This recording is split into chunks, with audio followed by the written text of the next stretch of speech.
You are not going to be replaced by AI. You will be replaced by someone who's utilizing AI. This started first of all by a shout out on our pod, on a previous pod. Elise has that product. Right. So they have a rent collection product. They have a voice product. They have a text bot product. I feel like I'm doing a commercial for them. Elise AI is like the poster child right now of prop tech. Elise AI just closed a $250 million Series E round. One of the fastest growing companies in multifamily technology and prop tech. We came to market in 2017, so this was 5 years before ChatGPT. And Yeah, most you folks guys started were to AI interact, before right? AI was trending. AI before AI was the thing. The generative part, that result is only as good as the prompt that went into it. What we're looking towards and what we're building with Agentic AI is you don't have to give it a prompt. You are building out the workflow to do work autonomously. We've been embracing some of these technologies. What we found is it is extremely useful once implemented, but the once implemented is very important. Implementing and implementation can be super painful. We work with a couple different operators right now who are proactively saying, how can we work our AI strategy into our RFPs or into our pitch materials to be able to say, this is how we're differentiating ourselves in the space. All right, great. You heard it here first. Elise AI is hiring. If you are talented and hungry and ready to move fast and disrupt things, we want to talk to you.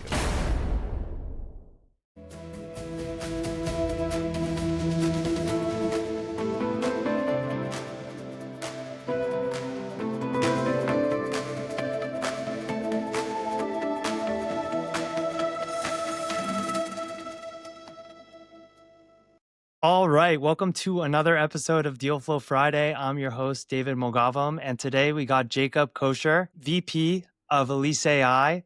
Jacob, great to have you on. How you doing? I'm doing well. Thanks for having me today, David. Well, this started first of all by a shout out on our pod, on a previous pod.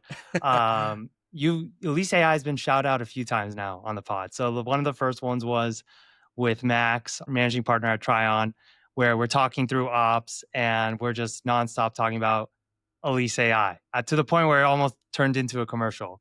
And you guys reposted it. And one of my friends, shout out to Daniel Matuidi, he actually sent me a screenshot of your guys' Slack saying, dude, you're going viral on my Slack right now. So that was fun. And the shout out heard around the world. Now you're here. Now you're on the pod. And so we had some listeners to that, and so got a full circle moment here. This is a full circle moment, and you actually got shouted out a few other times after that. We did some other prop tech ones, and Elise AI is like the poster child right now of prop tech. Little tidbit of Elise AI, leading multifamily technology platform, redefining leasing and operations through conversational and agentic AI, a buzzword you hear all the time, which we'll get into. And Elise AI just closed a $250 million Series E round. Very impressive, led by A16Z. And you guys are now at a 300 plus employee headcount, and you're generating over 100 million in annual recurring revenue. So really impressive. One of the fastest growing companies in multifamily technology and prop tech. And Jacob, it's really an honor to have you on. Excited to be here. Yeah, we're doing a lot right now, so it's exciting to kind of talk about everything we're doing, especially as y'all have given us shout outs in the past about kind of hopefully the real world impact that it's having too, not just for operators, but even renters who are increasingly frustrated with the housing environment because it has not kept pace with consumer behaviors or consumer preferences that we're hoping to address with new AI native tools. Yes. And with that, I want to jump in because it's true that I think with renters, they have been feeling pain points, and it looks like Elise AI has been addressing that. So I guess to start it off, how is AI really redefining and reshaping multifamily operations today? Yeah, well, in part, it's been, our ratios in multifamily housing have not changed in decades. We've all operated, I'm saying this as a former operator myself, a former Elise AI client myself before I joined the team, we'd always budget and ratio and plan for staffing where it's one person to every 100 units. And even as new technology has been layered on in years past, nobody has been able to move that metric. And now it's because of AI tools being able to both using conversational AI to converse with prospects and residents and agentic AI to do some of these tasks that were previously manual. We're freeing up operators to rethink like what actually has to be done on site in an apartment community? Where could those on site team members better focus their efforts for the human experience on site, knowing that now we have the freedom to move a lot of those administrative tasks off site? And that's where we're seeing this really interesting convergence right now of centralization in the multifamily housing industry. That's been a bubbling topic for 5 or so years now, at least among third party operators, is meeting this powerful new technology of AI and agentic AI that's allowing them to even take a more holistic view of what is their operating model, what work needs to be done, and where's the best place for that work to be done. Yeah, so I guess maybe let's start with a few examples of what Elise AI has been able to accomplish now. Maybe start on the conversational side, because that's one of the products that we've actually just started onboarding onto our properties. Maybe give a little bit of a conversation or example on some of those products that you guys have been unveiling. Yeah, so we came to market in 2017. So this was 5 years before ChatGPT and when Yeah, most you folks guys started to were AI interact, before right? AI was trending. AI before AI was the thing. And at that point, it was just leasing AI. It's how can we deploy conversational AI to help prospects find an apartment? So moving beyond just that chat bot that would give you kind of simple answers or that pick and choose model to actually having conversations with you. That started to evolve more broadly on the resident side in 2022, where we started to expand with delinquency AI and renewals AI. As a former Elise client, I got to work and be the first beta tester for delinquency AI with my former team. And now we've expanded work in the maintenance side and started to develop more tools of what we call kind of agentic AI that's not just conversing and having conversations with a prospect or a resident, but actually doing some work that otherwise a human team member would be doing. So examples of those, we've got a lease file audit product now where the AI will scan a lease agreement and all the relevant addenda and then cross-check that against a ledger to make sure that all those charges are reflected accurately, including using the correct GL codes to hopefully make accounting month end a little bit easier.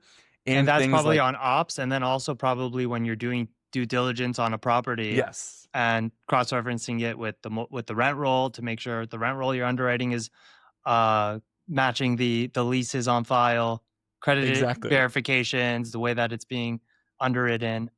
Yeah, we can do it both with like a recurring offering for your current residents, you're signing leases, or we offer it for a due diligence process where you can even scan PDF documents that you might be provided from that former owner or former management company. We also have tools for maintenance teams to do things like a maintenance supervisor used to be there to assign work orders or call in that third-party vendor who's doing work on site. Now the AI can take that on their behalf to auto-assign work orders based on skill sets and availability, as well as reaching out to third-party vendors to come into the space. So our goal is to expand AI tools, both conversational and agentic, across the full spectrum of that resident lifecycle. So we can always meet that prospect or renter where they need on the channel that they want to communicate on. So we're hitting on those consumer preferences while also just bringing down the volume of work that on-site teams have to do to allow those management companies to rethink what work actually has to be done and where can they best utilize their on-site or centralized team members given what the AI is able to accomplish on its own. Yeah. So we've been embracing some of these technologies, both with Elise AI and some of your other, I guess, competitors or predecessors. And what we found is it is extremely useful once implemented. But the once implemented is very important because Yeah. implementing and implementation can be super painful for some of these on sites. Sometimes you see centralization actually cause growing pains. How do you address those issues of growing pains and on sites kind of getting used to this new era where we're inevitably getting to, but you're seeing pain points and you actually see it on the bottom line sometimes where, yes, maybe you're cutting some staff or you're getting efficiencies, but then you're also seeing some pain in the operations trying to get this implemented. Yeah. I mean, part of it's, this sounds simple, but something that we've got to coach on now is like it starts from the top. I'm very lucky that in my past role, my CEO would go on stage at our company conference and say, "You are not going to be replaced by AI. You will be replaced by someone who's utilizing AI." Because Right. just like using email instead of a fax machine, you're inherently more productive, right? And so a lot of the work we do is just what's your centralization plan? We offer a full consulting team at Elise AI to help our clients through this, to say, what is that plan? How are you communicating it? Just like you'd make a plan for your pilot rollout, you also need to make that plan for how are you communicating this within your organization?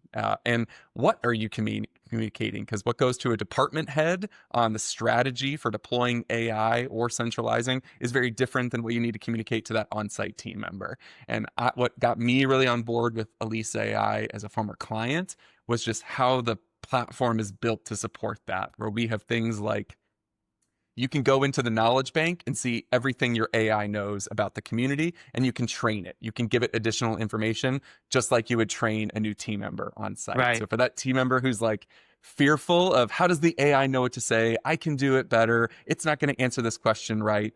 Elise offers the ability to log in and say, here's everything that your AI knows. If you want to tweak it, you can edit it. If you want to train it, you can give it some more information. And for operators who are growing portfolios or looking at how can I scale the size of my team or like my portfolio without adding all the headcount that would otherwise be the case, they now have got control to say, how do we answer some of those sensitive questions like housing vouchers or emotional support animals or things that they might cringe to wait to see how an on-site team member answers it.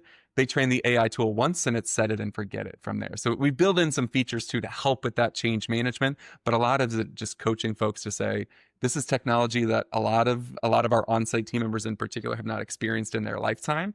How can we best frame it to them so they see it as a support tool? Because I've yet to find a property management company that says, we have too many people on site. Most of them are struggling to hire people, right? So it's all about that framing of the tools. Exactly. You definitely hear the we don't have enough on site and we need help. But the goal is as many bodies as you're going to throw at a situation, at a property. It doesn't always help it. You need strategy. You need clear workflows. And I think what Elise AI does is it brings those workflows to the front and the center in order to make things more efficient. And I think what you're finding too is you hit the nail on the head. I don't think AI is replacing people, but it's replacing the people who aren't using AI. And you're going to be beat out by someone who knows how to leverage this technology in order to be more productive and more efficient. And if you can leverage that technology, now the human capability can now go and talk to the resident and knock on that door because all the other tasks are being automated already by Elise AI. Yeah. Yeah. It's as simple as, I see this firsthand in my former life where, David, you've got a touring appointment at 3:00. You show up at 3:00 for the tour that you pre-booked, but that leasing agent's on the phone because calls are constantly coming in. Our focus is all over the place. So can AI answer that phone call so I can give you the attention for the tour that you just scheduled at 3:00? It's things as simple as that make the day easier for our on-site team members, that make it better for that prospect to schedule their tour and to show up on time. And by the way, that person who called on the phone, now they can speak to the AI in 70 different languages, right? To be able to communicate in their preferred language. So we see opportunities like that across the board. It's just how are operators kind of putting together their stack of what's the balance of human and technology? Where does AI play a role? Where does human play a role? And what's exciting for me as a former operator is every management company in the country will say, we provide great customer service. We give white glove service. But how many people actually have time to do that? Our hope is that we're giving them that time back in the day so they can actually focus on the things that they market themselves around and that make a difference to the renters that they're supporting. Yeah. So one thing I wanted to dive into is the difference between the generative AI, the LLMs that we're all used to when we hear AI, the chat GPTs versus this agentic AI. Talk to me a little bit about the difference and the shift of how we're getting away, or maybe not away, but we're evolving from the generative AI to now the agentic AI, where people are helping with automation and tasks. Yeah. Can you, I'm going to ask you a question just to help frame it. Sure. What's your preferred platform if you're going on to play with an AI tool? So I'd say my LLM is ChatGPT. I've already, they had first mover advantage. They were the first LLM that was really like mass scale, and I trained it. I built my GPTs on it. So to switch now to a new LLM like a Grok or a Gemini, it's just they've already hooked me. They already hooked me. So you're hooked in there, right? So I'm already you log into Yeah, you log into ChatGPT and it's like the Google homepage. What can I help you with today, Yep. right? And so It's that's where already all the my homepage. I already yeah. replaced it. Yeah. Oh, you're one step ahead then. Yeah. So, yeah, that's we call that generative AI, right? Because you're going in and you're giving it a prompt, and there's all the content in the world about how to write the best prompt to get that output. So I'd say think of that as that's generative AI. You're giving it a prompt, and it is now generating content or an image or code in response to the prompt you gave. And Jacob, by the way, I don't even prompt it. I actually tell ChatGPT to write a prompt for me to Write a prompt prompt. for it. Yeah. There you go. You were prompting it to write the best I'm prompt prompting it possible. to write a prompt. I'm like, write a good prompt for me to do this, and then I give it back to Yeah. it. So. And that's where because that's how most consumers, especially those who kind of aren't in deep in the AI world, like maybe you Yeah. and I are, like that's their exposure to it, and they see AI as okay, it's the generative part that result is only as good as the prompt that went into it, and so you've got mixed experiences with it. Obviously, we've seen ChatGPT introduce their agent tool, and what we're looking towards and what we're building with Agentic AI is you don't have to give it a prompt. You are building out the workflow. What are the steps that it needs to follow? What are the points that it needs to cross check along the way as it's following that workflow to do work autonomously, to be able to do things like collect rent or follow up on a work order or follow up on a renewal offer without being prompted, without being told, because it's following a set of workflows. And so what excites us is, for an industry that is turning over more than 40% of its workforce every year, we've got how many folks in corporate seats that all they do is train. They train team members only for them to leave, and then they retrain their replacements, and then things change and they have to retrain them again. So we're looking to a future to say, where can all these trainers, or we're just spinning our wheels all the time, can those just become workflow designers? That you're designing the workflow of here's what I want the agent to do, here's the process I want it to follow, and then it just goes and it starts to work. And it's really that agentic AI to be able to work autonomously and follow those steps that are allowing operators to kind of move beyond just the conversations or what they're seeing as the outputs to now say, oh, there's work that's being done. We're bringing down the volume of work. And that's becoming exciting as we're expanding into new tool sets that are taking over manual work those team members used to do on site, not just the conversations that the AI is having with prospects and residents. Yeah. So is the agents also helping, you're creating agents just resident facing, or do you also have it client facing as well with your operators? Like, is the agentic tools that you guys are building both for residents and for your operating partners, or just for residents? Operating partners too. We look at things like what our maintenance app is able to do now. That's auto assigning work orders or reaching out to third party vendors. An example of, hey, that's work that a maintenance supervisor used to have to do, or maybe somebody's on the facilities team would oversee. That now you just kind of give the AI those contacts. These are our pre approved vendors that are in the space so that it knows, all right, if you need that third party vendor in to come in and clean the carpet, it can tag in the vendor that you've previously identified so it can help do that work. Now, there's tons of opportunities about where we can go from there, but it's both the resident facing side. So things like our resident AI used to just communicate with a resident about their renewal offer. Now we're able to generate Blue Moon lease agreements too. So we're taking that one step further, not just conversing, but actually generating the lease agreement in real time. So we're servicing that customer when they communicate that they're ready to renew. But also for the management side, because it's really taking over some of those manual tasks that are filling their days right now, that are keeping them from either being able to scale their workforce, to become more efficient with their workforce, or to just focus on things beyond what they're doing in front of a computer. How do you think operators should measure the ROI with this AI? Because we talk about in broad strokes, we're becoming more efficient because of it. We're able to reduce tasks, and like, how do you measure that in a way where it's like, hey, this is yielding X amount of productivity because of Yeah. this, new AI hire? Yeah. Two buckets there. I'd say the first bucket is new insights on like KPIs or performance metrics that we didn't have before, right? Like I could always go to my PMS and pull a report that's like, here's what all my agents did for the day. Right. How many emails did they send, how many phone calls, right? But missing from that is like, well, how much time did Jacob spend making 5 phone calls versus David? Like there's no efficiency kind of like baseline metric there for us to measure that. So right. Our goal in reporting is not just kind of what work is being done, but how is it being done and how efficiently is it being done? That's where we're able to look at things like, hey, if you've got an asset that is not leasing well, we can go look at how much time is your team spending on leasing tasks related to rent collection or renewals or maintenance. So how is their time being spent, not just what are they doing? But at a high level for ROI, we typically see it in 3 stages. Number one, it's what are the areas of asset improvement that we could point to? So are you collecting more rent than you would otherwise with delinquency AI? Are you collecting it faster than you would otherwise? Are you collecting more from past residents before you pass that file off to a third-party collections firm than you would otherwise?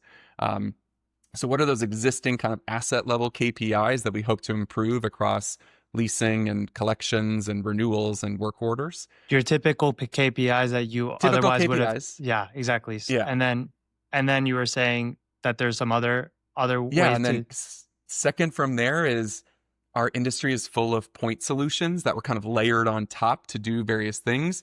Then now AI can do that. So that second stage that we typically see is tech stack consolidation. Like, do you need to be paying a mystery shopper to call your agents once every quarter to give them a score? If instead the AI is already listening to every phone call that they have and can score them against a rubric? Do you need to survey your residents about whether they're happy when we can tell the sentiment from the conversation it's already having with the AI and the words and the verbiage that it's using?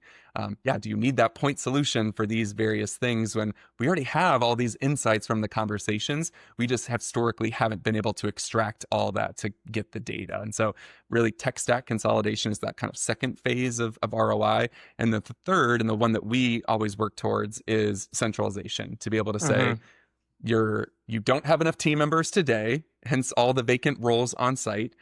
For third-party owners, you're always, asking your management companies to do more with less. And now you have these tools that allow you to do both, to work with a leaner staffing model and to do more with fewer people and hopefully fewer technology tools too.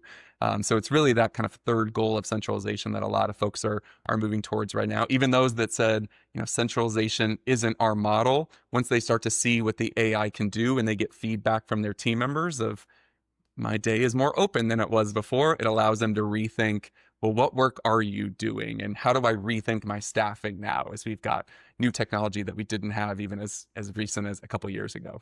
Right. And we already, touched upon like the centralization part of it and the implementation of it. I think the tech stack ROI is really, really critical because you're starting to see, there's so much prop tech out there now. And the easy solution as operators is this is a value add. Let's just allocate it per unit to our portfolio. And then you start looking at the financial statement and you're like, we can't afford all this prop tech stuff. Yeah. Like no matter what the benefit is, like the G&A is just getting out of hand. And you're seeing it on other properties too, as we're underwriting. We're like, why is their G&A $1,000 a unit right now? It's like, oh, well, they have 50 prop tech allocations. And I like what you said of consolidating the tech stack, of making sure that you're able to have, a tool like Elise AI calculate and perform on multiple parts to make it more efficient rather than hiring 50 different tech companies to solve 50 different tasks. Yeah. It's things as simple as I've been guilty of this for my past decade in multifamily. Was my PMS platforms were built to be email first. I often worked in student housing where we needed to be text message first because that's how our demographic of renter was communicating. So I had to go get point solutions for mass texting just because my PMS was not built for that. Now we're in an age, and this is kind of Elise's goal, is why do we have inconsistent customer experiences, whether it's email, text message, phone, or chat? all of our tools are built to be omni-channel across all of those, including being able to do mass text messages too. So yes, you've got the AI there that converse with all of your current residents, but you can also do a mass text message to all of your future or your current residents through that same phone number. So easy solutions like that to say, you've layered on these tools in the past because the legacy platforms were not built for modern operations. And that's where we see opportunities for an AI native platform that is just doing work differently, really aligned with how our customers are expecting to be served.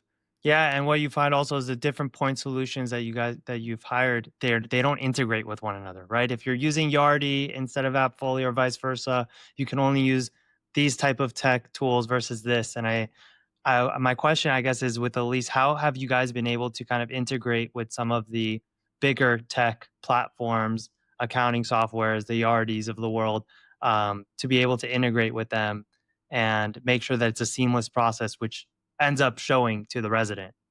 Yeah, we're lucky to have good partnerships with all the large PMSs. We do have some limitations on what can we push and pull. So there are slight differences between the platforms on what we have access to or what we can push and pull between the platforms. We're also realizing too that, you know, we're sitting on an increasing amount of data and insights about customers, and sometimes we can't push those back into platforms. Like our leasing AI might know from a conversation with you, David, like, hey, what's your pet's name? Or what's your birthday? Or what's your favorite kind of cuisine that you shared as to why you're looking around the area? That's data that we could house somewhere and utilize, but there aren't data fields in legacy platforms for us to push that detailed information in because they weren't built for the types of conversations that we're actually having in practice. So we're lucky to be able to integrate with them on tools. We also see the value of having our own CRM. That's why we launched Elise CRM. And for other integrations, we're looking at what's really going to enhance the resident experience or the prospect experience there. So we've announced 2 recent integrations with Flex for flexible rent payments. So if delinquency AI is reaching out to you about your rent payment, but we know that you're on the flex payment plan because of that integration, we can stop the AI from following up with you if you have a flexible rent payment. We're also integrating with Built as well to be able to highlight Nice. Built as a rewards platform and help make that a more seamless experience for current residents who are either paying via Built or utilizing the Built rewards. So we can enhance that experience while also freeing up the on-site team to having to answer questions about those platforms or how they function or push the signups. That's great. I mean, that's huge that you guys are integrating now with Flex, especially in a time in the market where delinquency is just becoming the pain point with all these Yeah. deals. I think nationally people are starting to feel the stretch, and I think you're finding renters by necessity throughout the country, and they need Flex. They need Flex payment, and so to have Elise AI integrate with that and be able to work with residents and create a better resident experience by instead of some AI tool bombarding you every day. And it's like, I'm on Flex, like relax, all Yeah. right. Yeah. So I think it's important. I think that's very important. Jacob, I guess one question is a lot of our industry, real estate, we're laggards, we're slower movers. But we're seeing that that's starting to shift, that's starting to change. What's your advice to multifamily operators on how to embrace AI technologies and how to think strategically about implementing AI into their processes? How should they be thinking about their processes in ways where they're like, this is a good candidate to automate or improve that workflow? Yeah. It usually takes some prep work. I think for operators who are just looking to layer AI on top of their existing operations, it's going to identify some inefficiencies. It's going to identify some inaccuracies in your single sources of truth out there. And those are the people who often get frustrated, who are like, all right, I'm just going to let my human team members do this. We'd say that it's as a former operator myself, I'd say that's short-sighted because while you're stopping, consumer expectations are continuing to move forward. So for those who are going to be the most comprehensive change to really leverage the technology with the opportunities that exist today, it's let's implement the AI, let's see what we learn from it, and then let's take a step back and say, all right, what do we need to change now as a result of it? Or how can we integrate it so that we're not just layering on top of existing inefficiencies, but really working to fix the inefficiencies that it's introduced? today. I'd say for those, we'll still hear from folks that are saying, we don't want to be test cases for this. We want to see it's kind of proven out for others.